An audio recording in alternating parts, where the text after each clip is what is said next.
Am I audible? Yeah.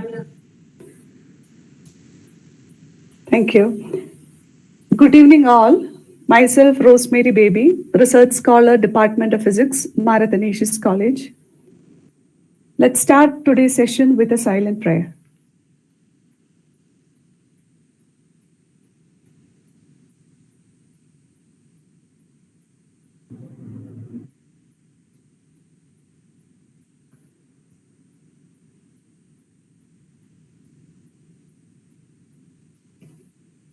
The harder you work for something, the greater you feel when you achieve it. So it's with immense pleasure I welcome you all to the day 2 of our 4-day online workshop on analysis techniques for material characterization under SSR scheme of DST SIR project. Today's topic is UV visible spectroscopy, and our speaker is Dr. Kavitha VS, Research Associate, Laser and Plasma Division, BARC, Mumbai.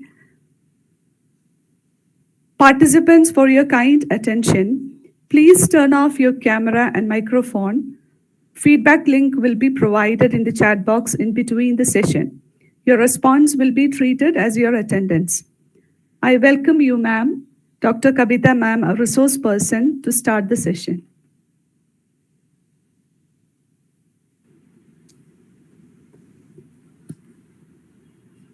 Hello. Yeah, ma'am, you're audible. Okay, thank you. Good evening, all.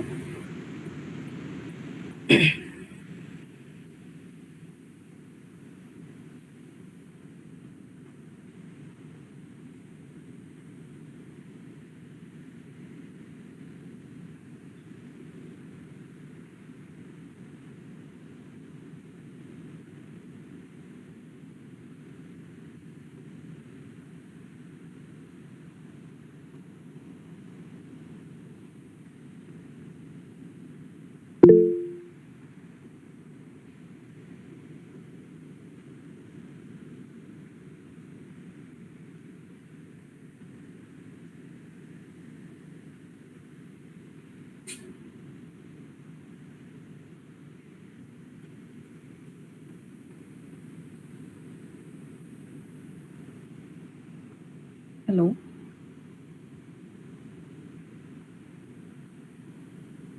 Yes, ma'am. Can you see the PPT? Hello. No, no. No. Okay, now. Yeah. Okay, now Okay, thank it's you. okay.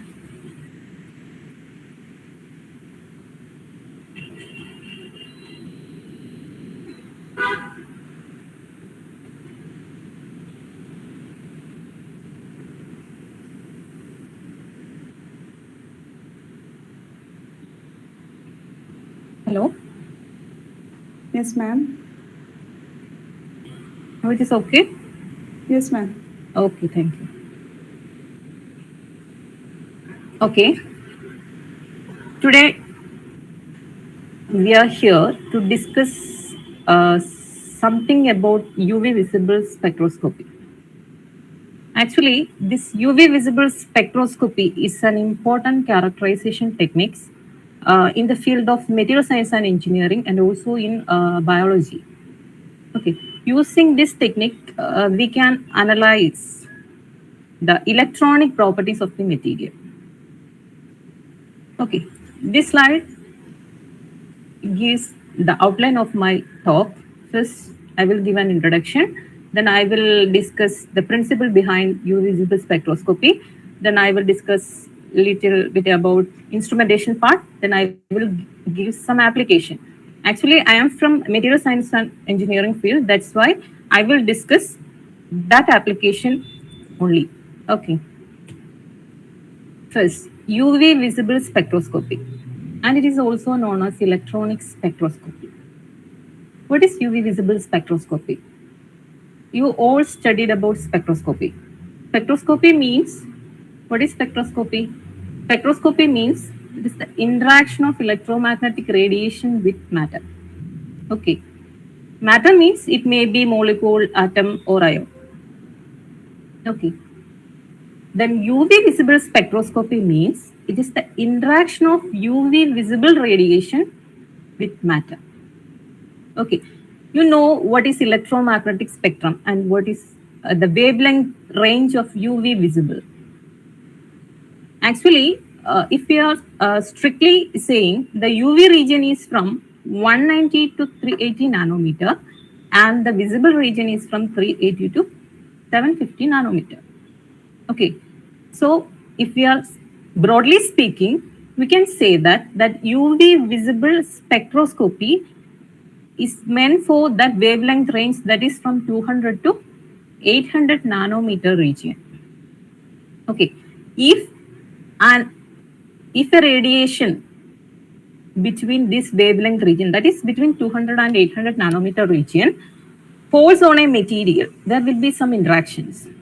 Okay, that interactions we can utilize to study the electronic structure of that material. That is UV visible spectroscopy. Initially, this technique was developed to study the property of only solution sample. That's why we can say that UV visible spectroscopy, using this technique, we can find the chemical concentration of a material in a given sample. Okay. I already told that this technique initially it is meant for solution sample. Later, now we are using this spectroscopy to analyze the solid material also. Solid material means thin film and also uh, powder samples. Okay. So initially it is meant for find the concentration of a material in a given sample. For example, if we have a solution containing silver nanoparticles, then we can find the concentration of that silver nanoparticle in that solution. Okay, and also it can be used to find the composition of a material. If we have a solution, if a mixture of solution containing different material, then we can study the composition also. But it is not advisable because sometimes it is not correct. Because this UV visible absorption spectroscopy is based on the absorption of UV visible light. If a material absorbs light, some part of the light will be transmitted. If UV visible light falls on a material, that material absorbs some part and it will transmit some other part. Okay, that's why we will get an absorption spectrum. If we have a mixture of material, then some molecules have a similar absorption spectrum. That's why we cannot clearly identify the material. Okay, these are the initial applications of that UV visible spectroscopy. But now we are characterizing solid sample also, like thin film samples, then powder samples, etc. And this figure shows a typical UV visible spectrophotometer. Then we already told that this is a spectroscopy. Here we use UV visible light. Okay, you all know that what is UV visible light, and you already studied that what is electromagnetic spectrum. What is electromagnetic spectrum? Electromagnetic spectrum means it is the arrangement of electromagnetic radiation in the increasing order of wavelength or in the decreasing order of frequency. Okay. In electromagnetic spectrum, we know that there will be gamma rays, X-ray. That is the left side part. That radiation have lower wavelength. Lower wavelength means it possesses high frequency. High frequency means frequency is directly proportional to energy. So that rays, that is gamma rays, X-rays, and some part of ultraviolet rays also have high energy. Okay, but in this right part, that is in the microwave region and also in radio wave region. Okay, that wave have higher wavelength. Higher wavelength means frequency is less. Frequency less means energy is also less. Okay, in this electromagnetic spectrum, we are dealing with only UV visible region. That is from 200 to 800 nanometer region. Then this picture shows a typical electromagnetic wave. What is an electron? How that electromagnetic wave develops? Suppose if we have a stationary charge. If we have a stationary charge, around that charge there will be electric field. We all know that. Okay, if we accelerate that charge, it will also develop magnetic field. Only accelerating charge develop magnetic field. And the direction of this electric and magnetic field is perpendicular to each other. Okay. And also, this electric and magnetic field interacts with each other. Okay, that interaction or disturbance that travel without any material medium. We all know that electromagnetic wave does not require a medium for their propagation. Why? Because this electric and magnetic field interacts with each other, a disturbance travel without any material medium. But we know that mechanical wave need a material medium for their propagation. And also we know that the energy associated with an electromagnetic wave or radiation is E is equal to h. Okay. Thus we can say that here we are dealing with UV visible light. UV visible light means what type of particle? That is photons. Okay. Here we are dealing with photons in the wavelength range 200 to 800 nanometer region. Okay. Then I already told you what is spectroscopy. Spectroscopy means it's the interaction of electromagnetic wave with matter. Okay. If an electromagnetic wave interacts with a matter, there will be different phenomena. Okay, different types of phenomena that we all know. First one is absorption. What is absorption? Absorption means if an electromagnetic wave interacts with a material or fall on a material medium, it will trap the radiation. It will not allow the radiation to pass through it. Okay, that is absorption. What is transmittance? The material medium will allow the radiation to pass through that. That is transmission. Then what is reflection? If the surface is smooth, the radiation will be reflected. Okay. Then there will be another phenomena called scattering. What is scattering? Scattering means this electromagnetic radiation interacts with the vibrating molecule. Okay. Then emerges with different energies. Okay. The radiation interacts with the vibrating molecules and the radiation emerges with different energies. That is scattering. And also there will be emission. What is emission? Emission means the absorbed radiation the material uses for what purpose? Electron will be transmitted from lower energy state to the higher energy state. Okay. After some time, the electron will come back to the lower energy state. Then there will be emission of another photon.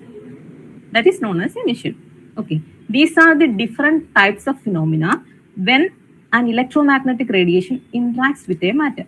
Okay. Among these phenomena, we are only interested in absorption, transmission, and reflection. Okay. In UV visible spectroscopy, we are only interested in absorption, transmission, and reflection. Sorry. Okay. Absorption and transmission, I already discussed. And reflection. In reflection, there are three types of reflection. First one is specular reflection.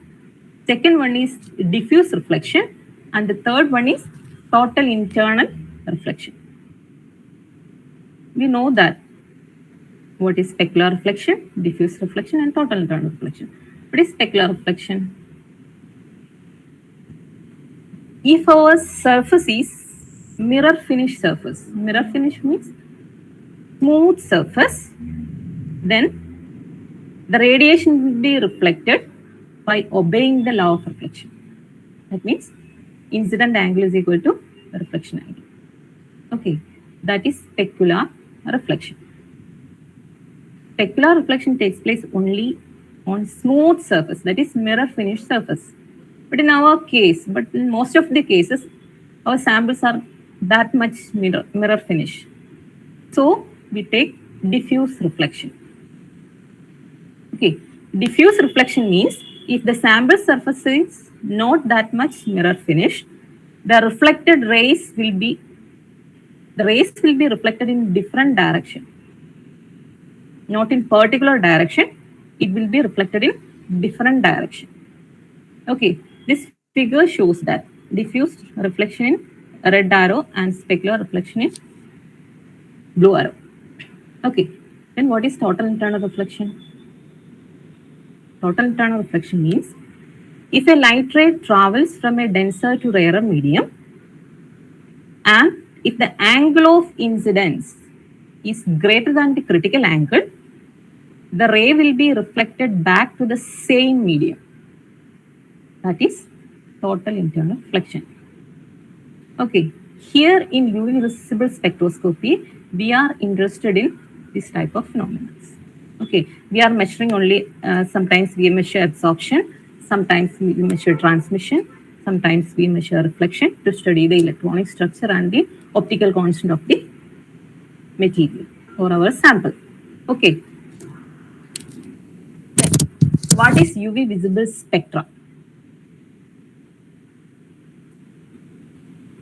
We know that if atom combines to form molecules, there will be different energy levels in that molecule or in that material. What are they? There will be electronic levels. Then there will, inside that there will be vibrational level. Inside that there will be a rotational level. These are the different types of energy levels in a molecule if atom combines to form molecules. Okay.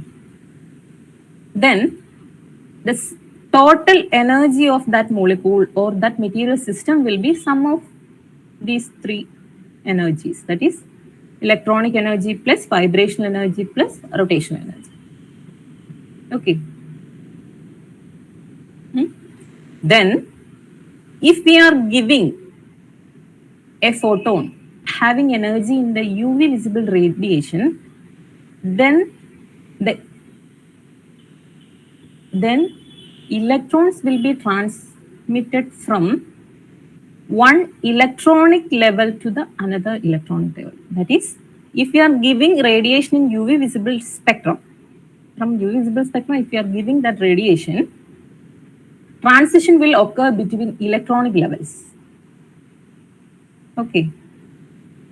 If we are giving a radiation having wavelength in the UV visible spectrum, then electron transition will occur between electronic levels.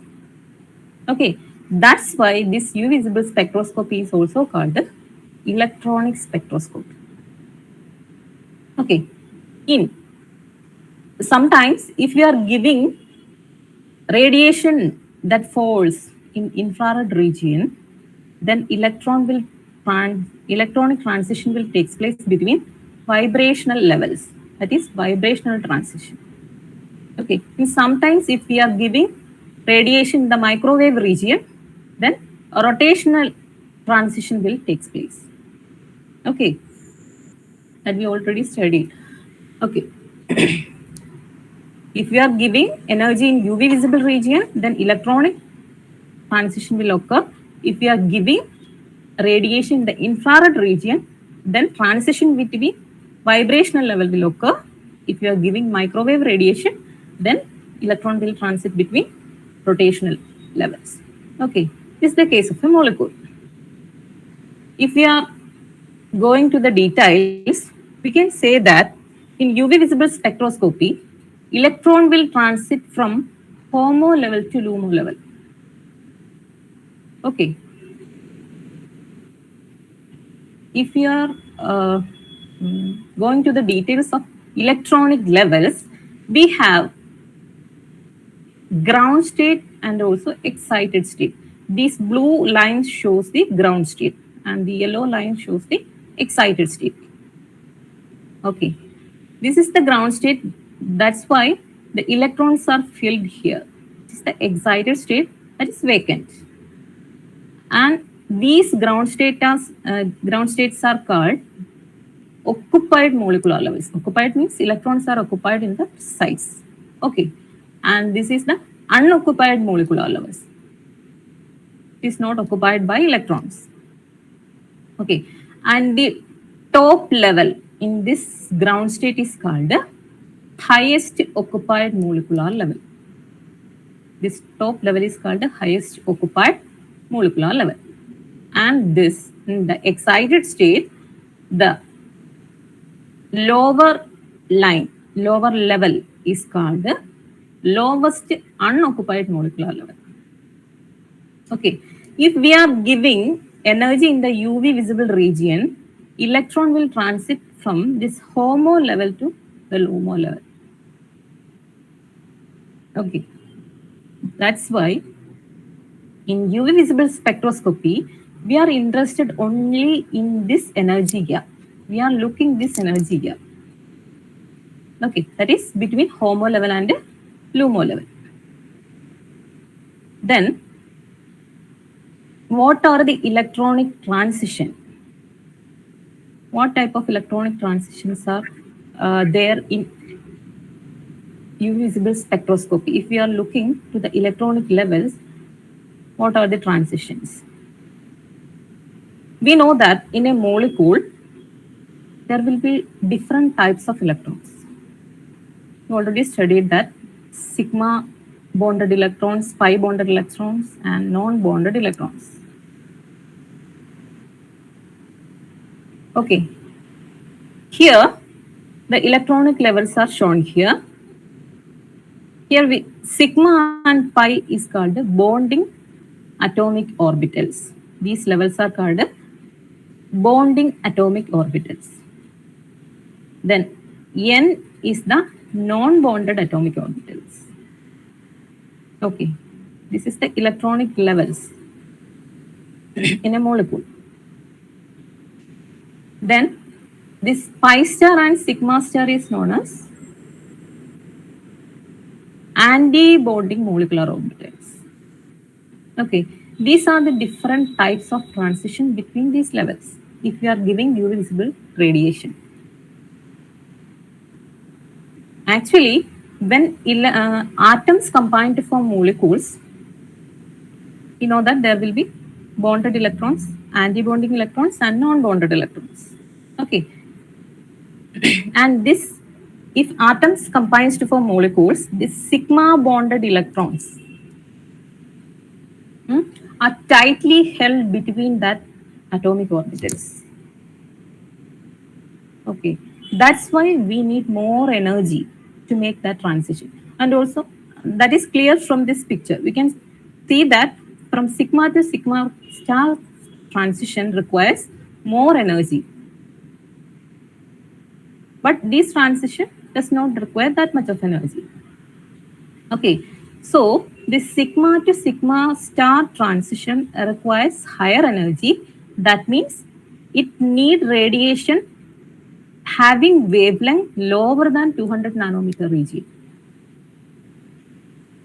Okay, this transition, which transition? Sigma to sigma star transition requires radiation having wavelength lower than 200 nanometer region. But in UV visible spectra, we are only discussing with treating radiation between the range 200 to 800 nanometer region. That's why we can say that we are not interested in this transition, that is sigma to sigma star transition, because these electrons are tightly held between the bonded atomic orbitals. So they require more energy to make a transition. Okay, That's why we are not looking into this transition. We are only interested in these three types of transition.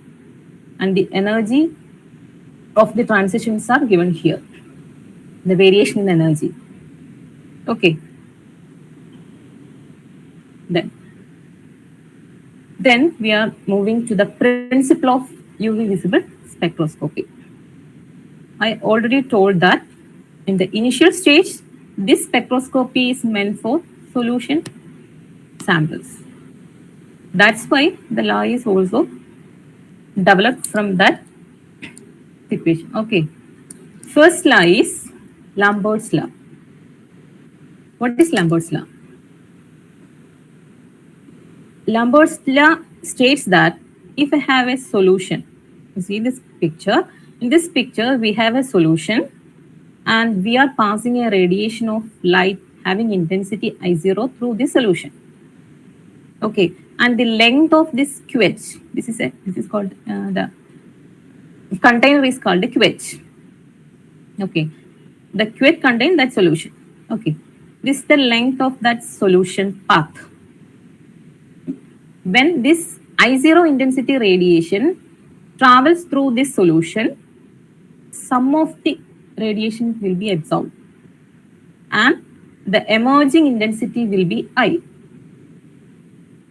Of course, we can say that I is less than I0 if absorption happens there. Okay, that is given by Lambert's law. It states that if we are passing a monochromatic light through a transparent medium, the intensity of this transmitted light decreases exponentially as the thickness of the material, absorbing material increases. That means that if we are increasing this thickness L, okay, then this light have to travel long distance. Okay, then absorption will be higher. That's why the transmitted intensity will be lower. Okay, that is given by Lambert's law. Lambert's law states that if we are passing a monochromatic radiation through a transparent medium, then the intensity of transmitted light decreases exponentially as the thickness of the absorbing material. Thickness of the absorbing material means this length L. If we increase this thickness, the absorption will be higher. Okay, that is Lambert's law. Then there will be another law. There is another law, that is Beer's law.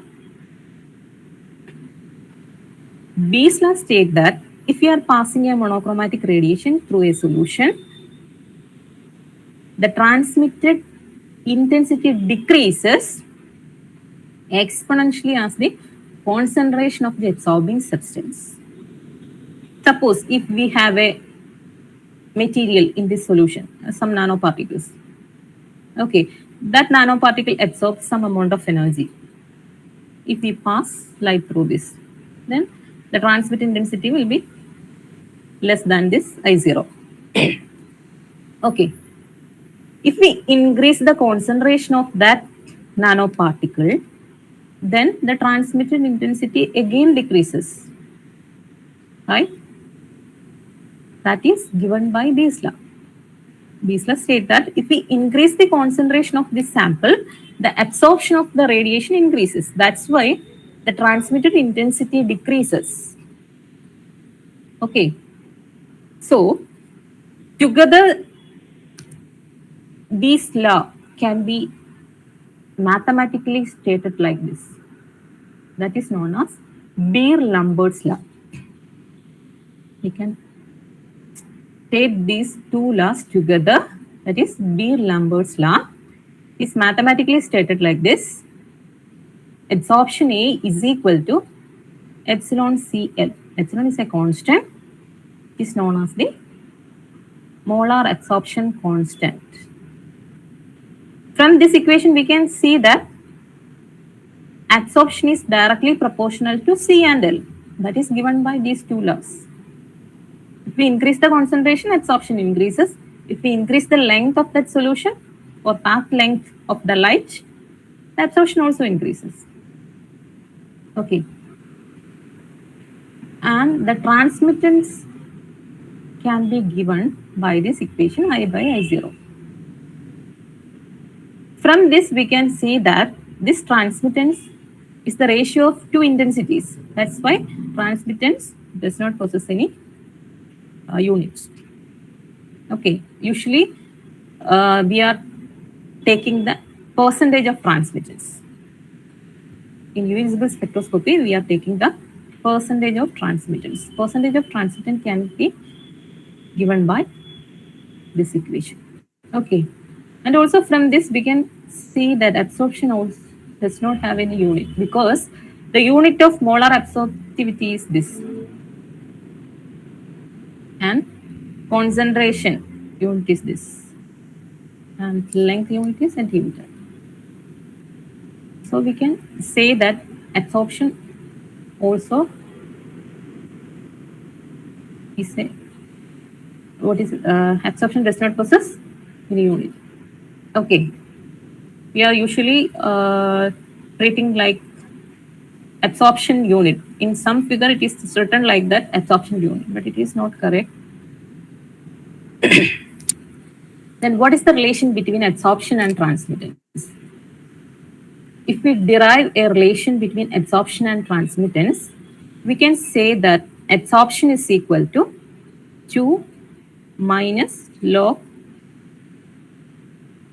percentage of transmittance. This is the relation between absorption and transmittance.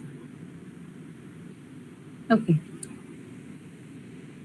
Then here in UV visible spectroscopy, we are dealing with some colors because we are passing UV visible light through a solution, and that solution absorbs some colors or frequency and transmits some other colors.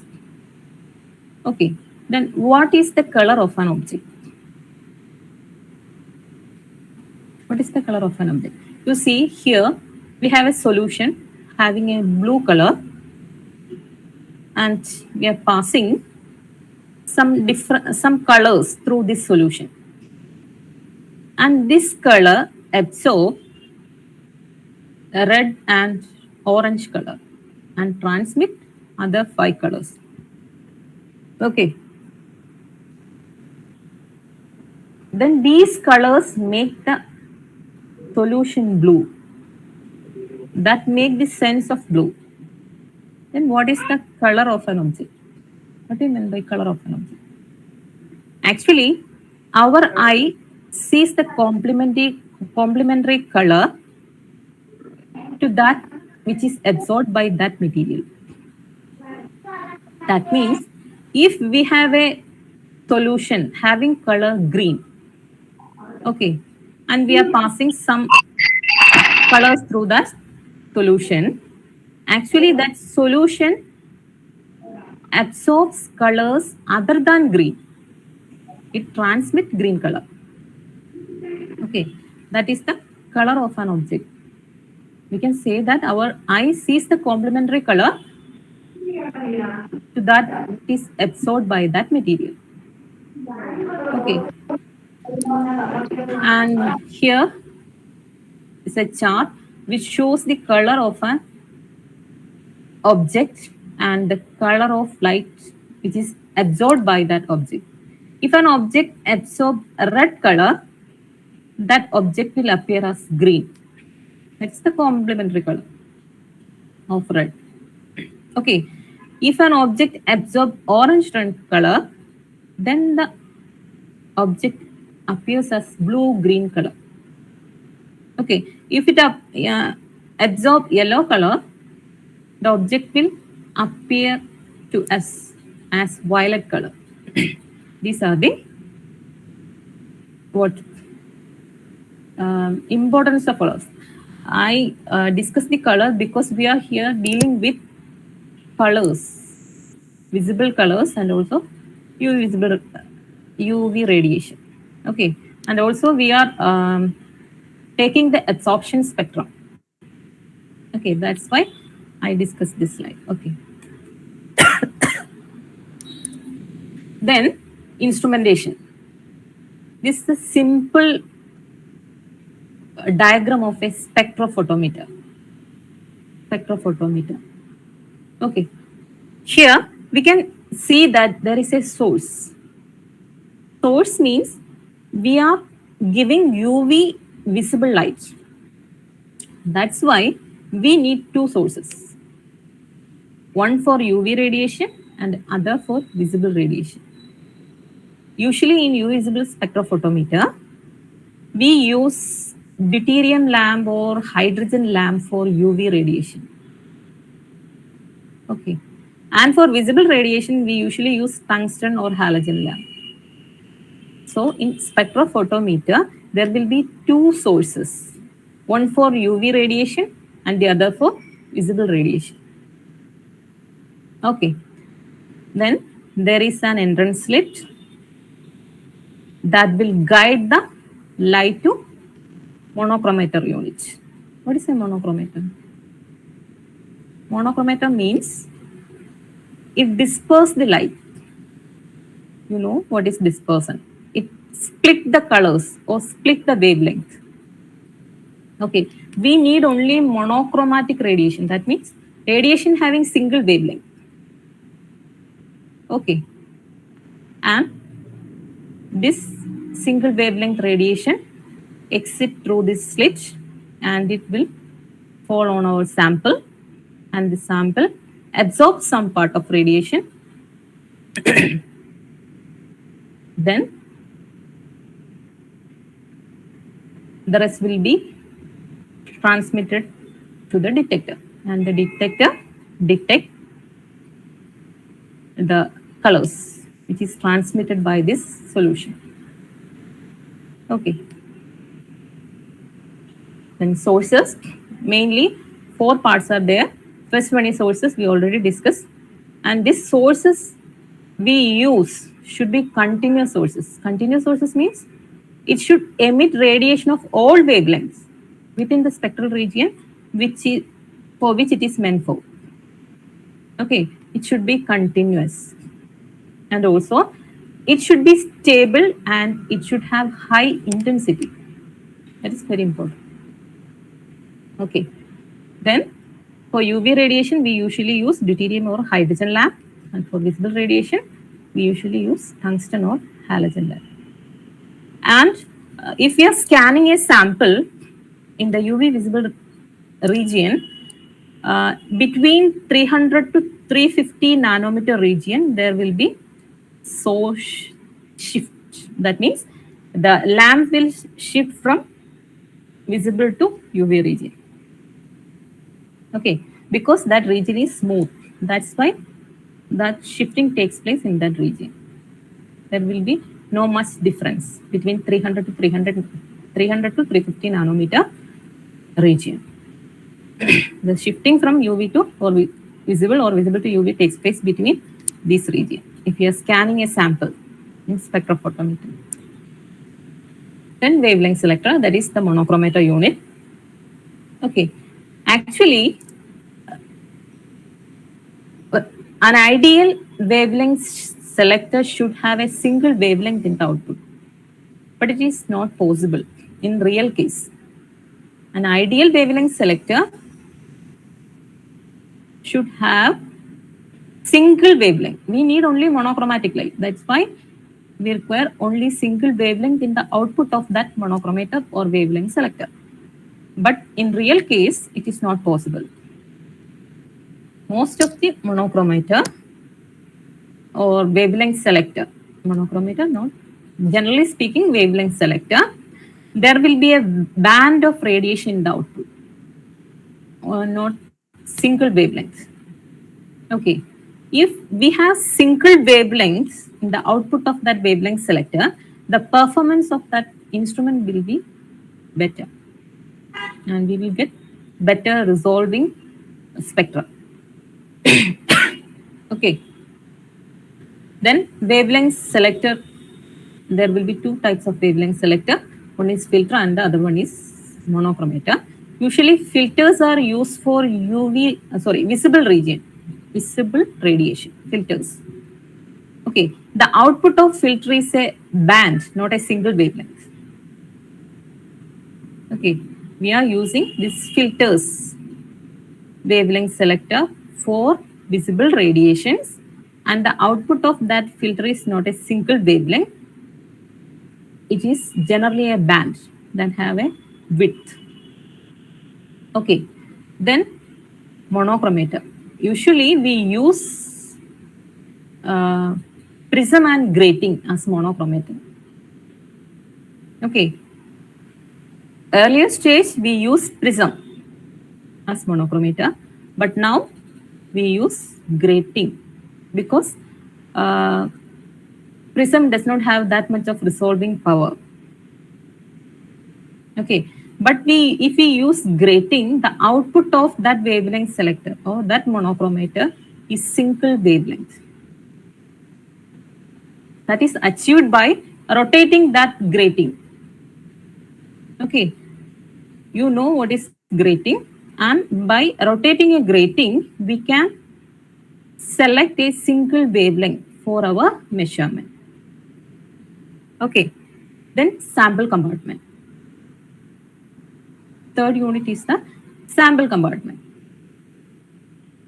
Actually, I told you initial stage we are only, this UV visible spectroscopy is only for solution sample, but now we are using it for thin film and also powder samples. Okay. Here I am the picture is only for solution sample. There will be different compartment for powder sample and also thin film sample. This is the container for solution sample, that is called the cuvette. Okay, we usually use as cuvette made up of quartz because UV radiation is absorbed by glass. If we use glass cuvette, glass absorbs UV radiation. Glass is only suitable for visible region. That's why we usually prefer quartz cuvette. Okay, because it is suitable for UV as well as visible region. Okay. Then detectors. Actually, what we are detecting here, we are detecting the photons. Okay, we are detecting that colors. Colors means photons. How we can detect that photons is mainly based on photoelectric effect. Okay, that is we convert that photons to electrical signal. How? The photons will fall on a photocathode. That cathode will emit electrons. Okay, we can detect that electrons. That is, it will convert it into electrical signal. Okay, in that method, we are detecting that photons. Usually, we have photo tube and photo multiplier tube as detector. But in our UV visible region, we usually use this photo multiplier tube as detector. Photo multiplier tube. There is photo tube also there, but what is photo tube and photo multiplier tube? What's the difference? Actually, in photo tube, photons will fall on the photocathode, and from that photocathode, electrons will be ejected. Okay, and that electron is detected. That's why the signal strength will be very less, because there is less number of electrons. Okay, if we are using photo multiplier tube, the number of electrons we are going to multiply. How? Here also that photon fall on that photocathode and the electrons will be ejected, and that electron will pass through a series of diodes. Diodes means another photocathode materials that will eject electrons. Thereby we can increase the number of electrons in the output. Thereby we can increase our signal strength. Okay, if there is weak absorption, we can detect that using this detector. The material have weak absorption, that will also detected by this photo multiplier tube. If we are using a photo tube, it is not possible. Okay, sorry. And what is the important thing we require? Uh, what is the important thing for a detector? That is, it should be sensitive and also it should possess fast response over the wavelength region. Okay, this is the detector.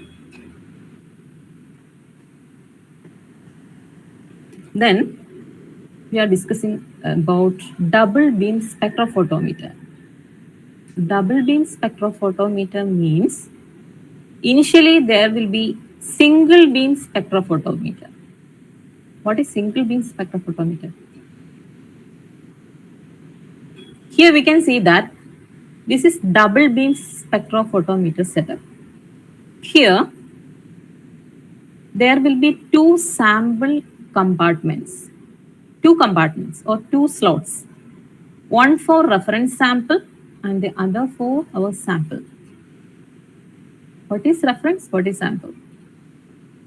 Suppose if we have distilled water, if we are dissolving some nanoparticle in that distilled water, then that distilled water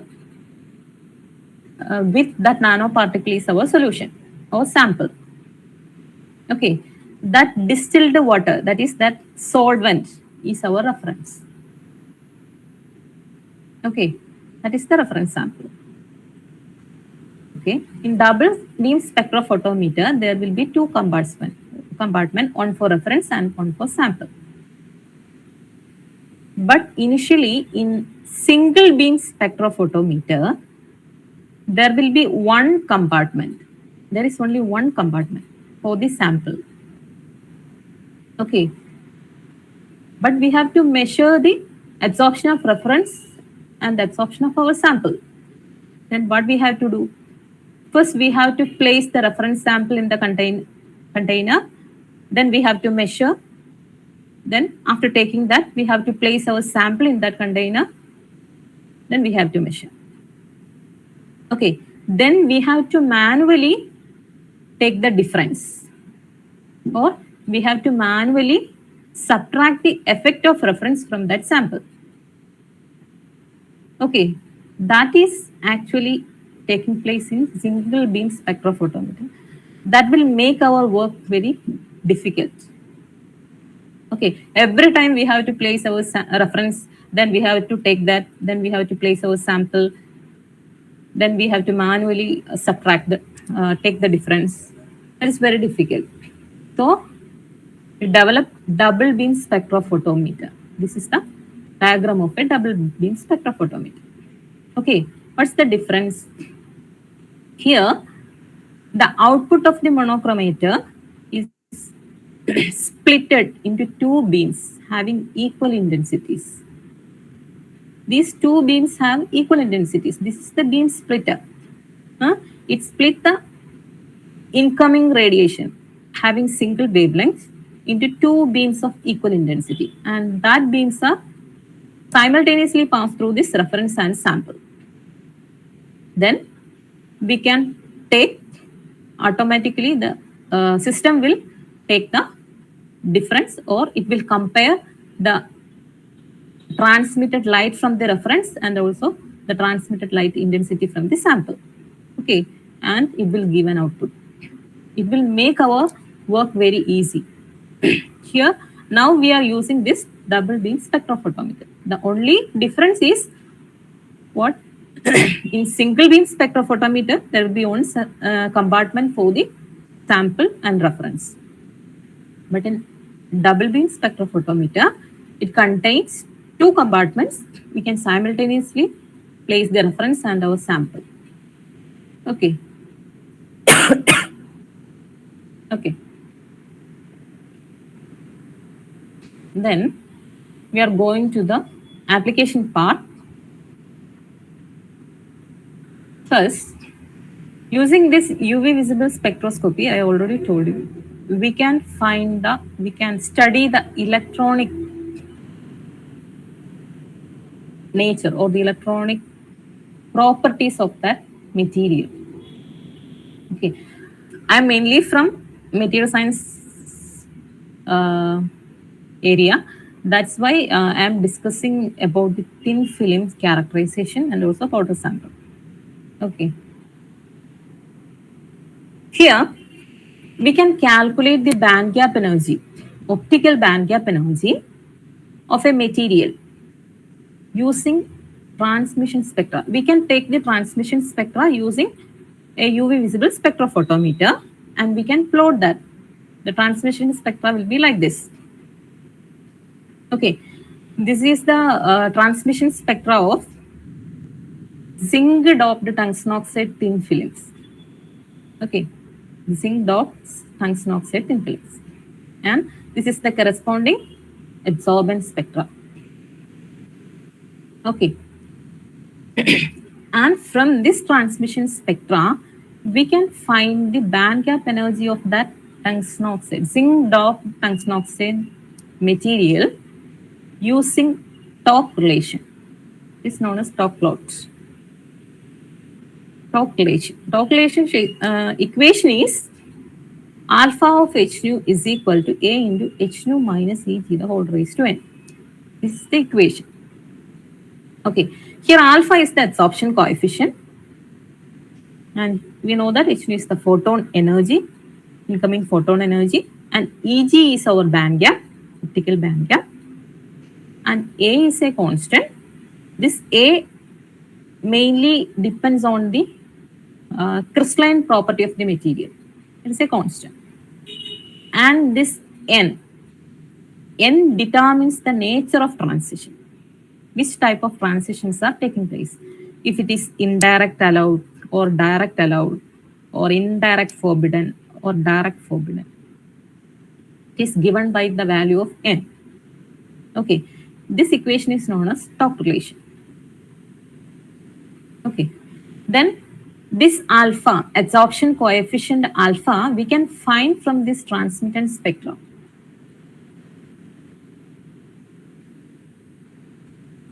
See, this is the equation of alpha. That is 1 by t into logarithm of 1 by t.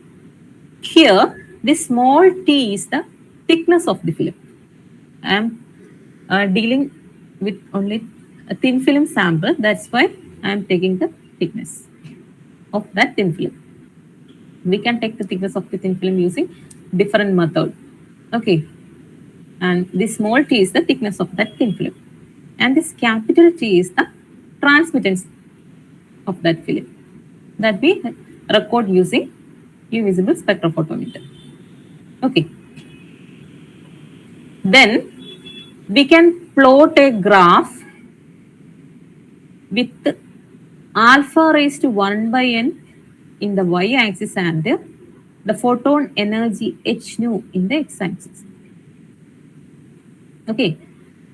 Alpha raised to 1 by 2. Why?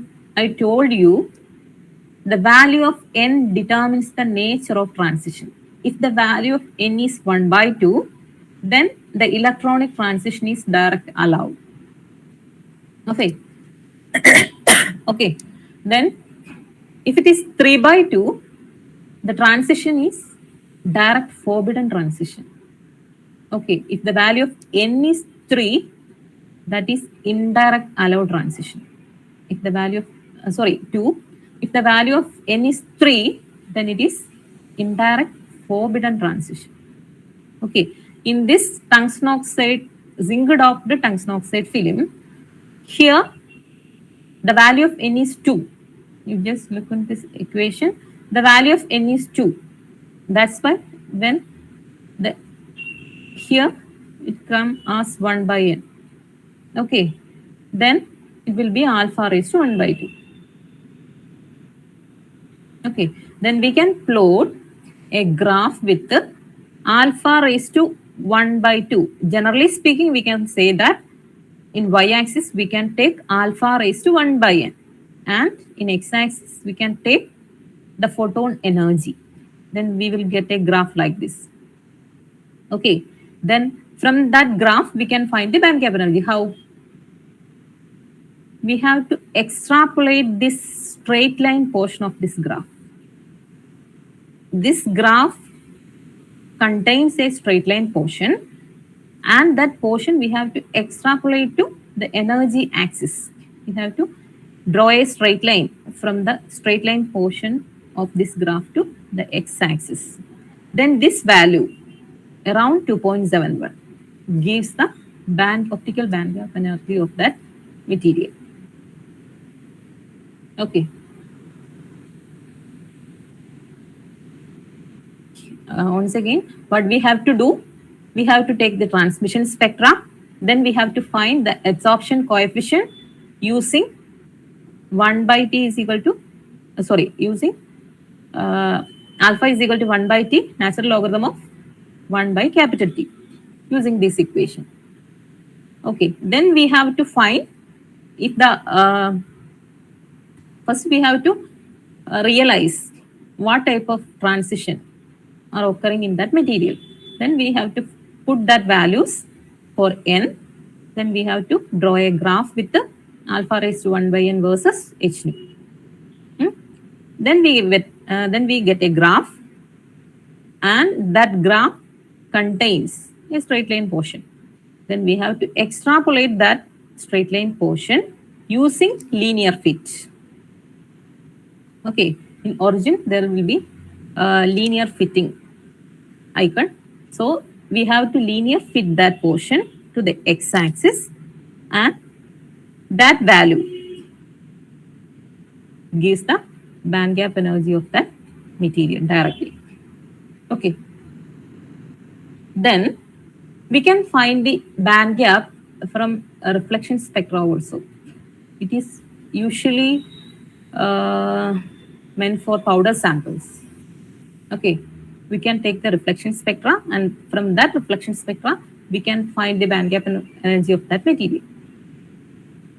And that relation is known as Kubalka-Monk relation. This is that relation. Okay, Kubalka-Monk relation is similar to that talk relation. Only difference is this f of r. F of r is known as the Kubalka-Monk function. Okay, we can calculate, sorry, we can calculate that Kubalka-Monk function using this relation, K by S. Here, K is the molar absorption coefficient and S is the scattering factor. And we can find that K and S using the reflectance spectra. R is the data from the reflectance spectra. Okay, first we have to record the reflectance spectra. Then using that reflectance spectra, that values, the reflection values, we can find the value of K and S. Okay, then we can find F of R. Then here also, N is similar to that top relation, 1 by 2 and 3 by 2 for direct allowed and direct forbidden, and 2 and 3 for indirect allowed and indirect forbidden. And we have to plot a graph with y-axis, f of r of h nu the whole raised to 1 by n, and on x-axis h nu. This is the reflection spectra of samples, and we have to plot f of r of h nu the whole raised to 1 by n. What type of transition is? We have to find that. What is the value of n? Generally speaking, we can draw f of r the whole raised to 1 by n in y-axis and the energy or h nu in the x-axis, and we will get a graph.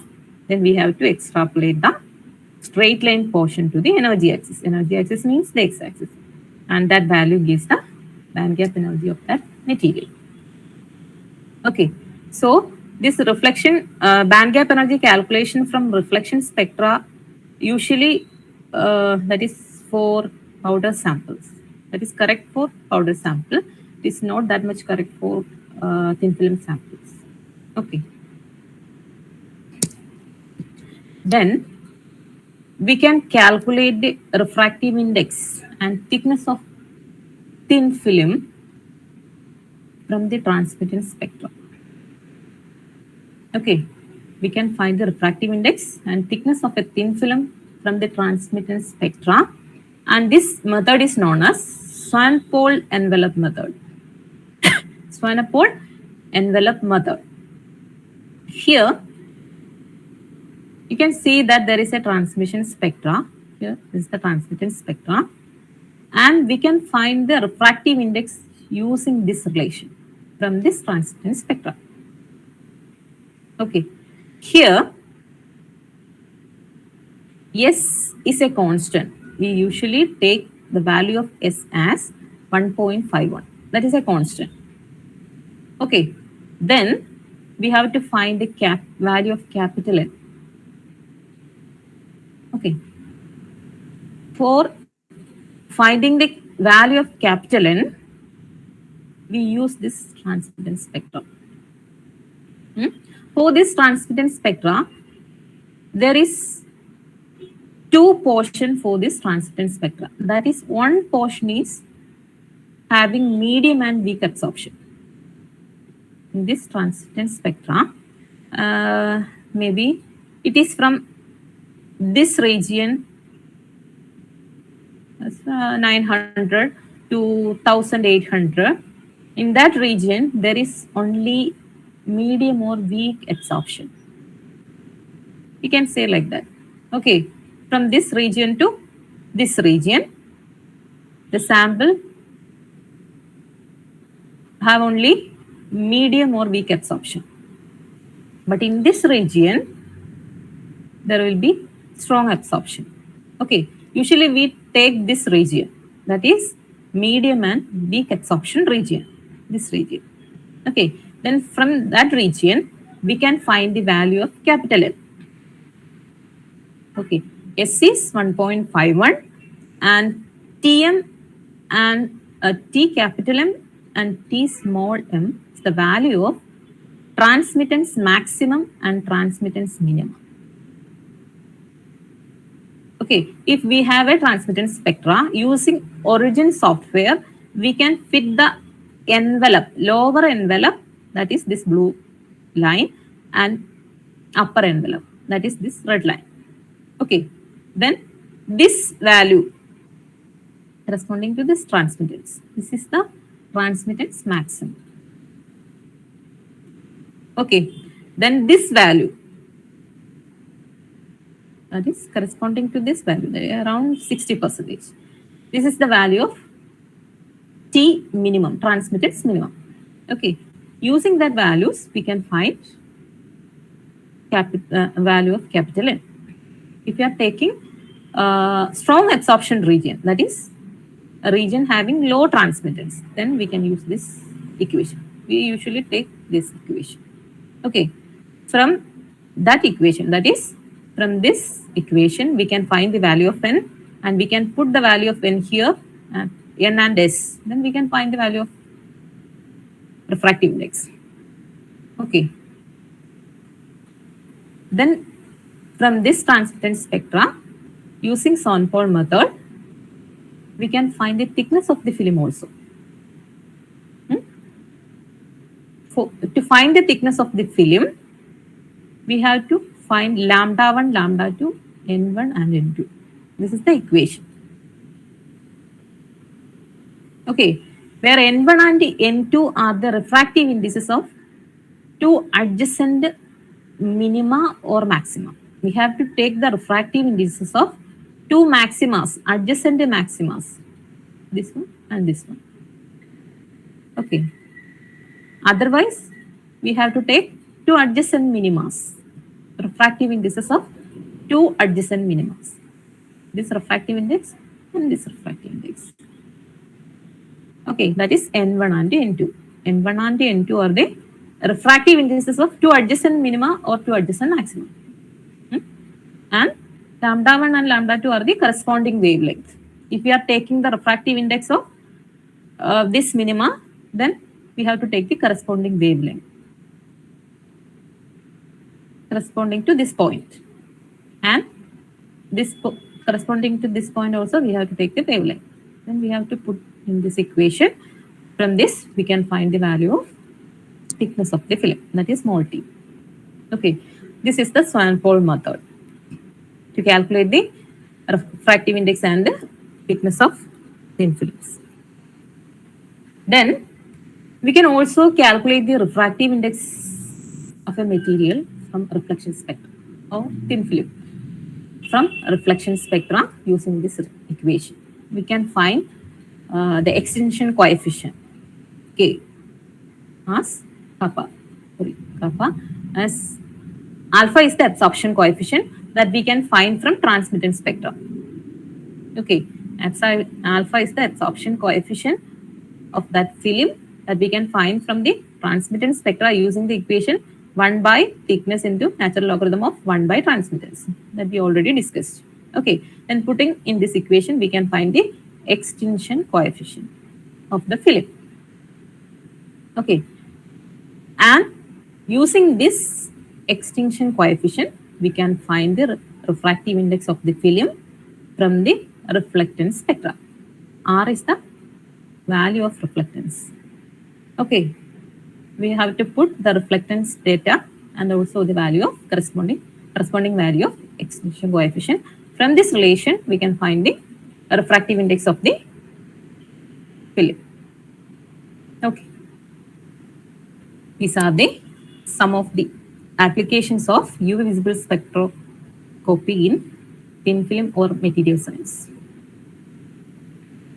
Then I'm moving to the last slide. What is the advantages and disadvantages of this UV visible spectroscopy? Of course, it is a simple and inexpensive technique. Simple techniques. Okay, and also it is a non-destructive technique. Non-destructive means we can reuse that sample for other characterization. It will not do any harm to that sample. It will not change the properties of the sample. Okay, and also most of the organic molecules absorb UV visible light. That's why we can characterize most of the materials. And also using this technique, we can it is very less time consuming. Okay, the measurement is very quick. It will take only 5 minutes or 4 minutes to take the spectrum. The main disadvantages are, I already discussed that if we have a mixture of samples, it is very difficult to identify the materials because there will be some overlapping in the absorption spectrum. And also, of course, the absorption of that sample depends on the property of that sample. If it is a solution, the solution properties depends on the absorption. If there is some impurities, that impurity will also absorb the solution, absorb the visible light. That's why the measurement will not be correct. Okay, so we can say that in some point of view, it is very important technique. But in solution case, we have to be very careful because we have to prepare the sample very carefully. Then only we will get the good result. Okay. Okay, thank you.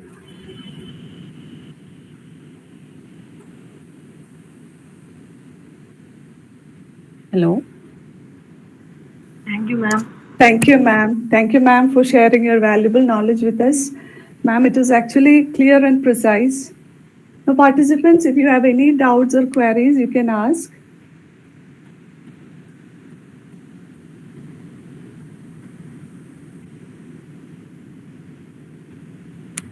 Okay. So feedback link is provided in the chat box. Now I invite our head of the Department of Physics, Dr. Smita Tangachan, to propose a vote of thanks. Rose, I think one question is there in the chat box. Yes. From from Anisha. Ma'am, how do we calculate the value of n for a sample? How do we calculate the The value value of of sample means thin film or material or solution. Anisha? Can you please unmute? Okay, good evening, ma'am. Ma'am, in the case of a solid state sample, how do we calculate the value of n? Of course, we can take the reflectance spectra. If it is a powder sample, we can take the reflectance spectra and we can calculate using that equation. Okay, I thank you. discussed that Ma'am, one equation. more question. From this UV visible spectroscopy, can we say whether the prepared sample is having a direct band gap or indirect band gap? Yes. Can you explain it a little bit?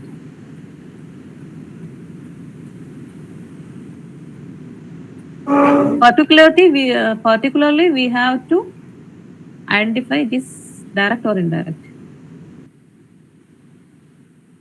From Sorry. the spectra itself, can we say whether it is a direct band gap or indirect band gap? It's very difficult. From literature or by another method, we can find the band gap is direct or indirect. Usually, we are probing the optical band gap of that material, not correct the electronic band gap.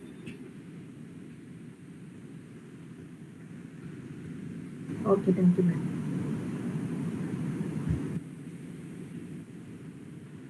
Any more doubts?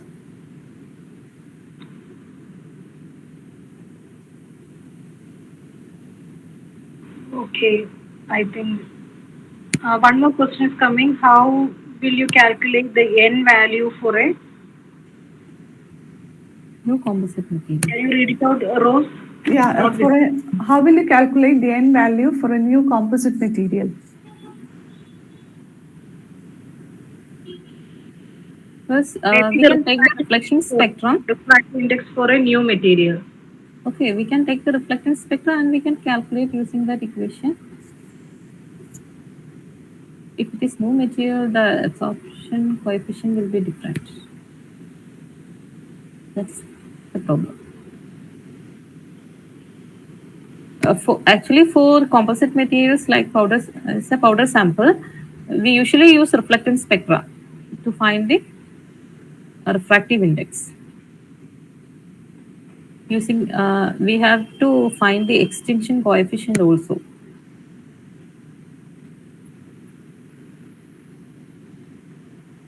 Hello?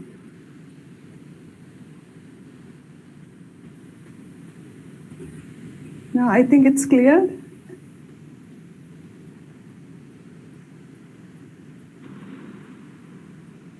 I hope it's clear. Okay, she has replied. Sunaja has replied. It's okay.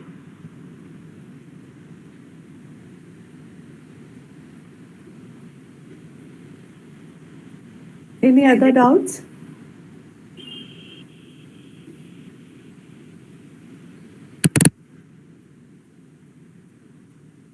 I think we will wind it up. Okay, ma'am. So we have reached the end of the second day session of the 4-day online workshop. Dr. Kavitha has given a very broad explanation about UV visible spectroscopy, about its theory, instrumentation, and analysis and application.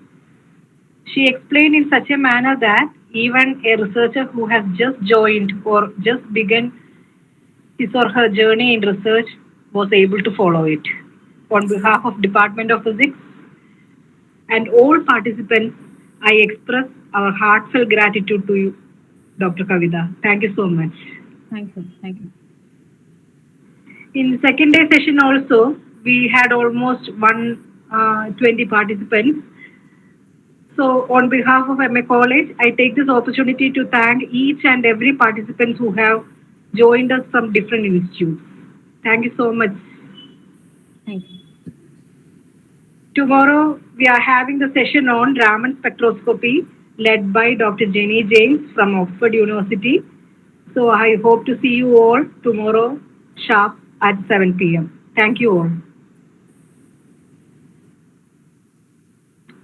Once again, thank you all. We'll meet you again tomorrow. Thank you. Thank you.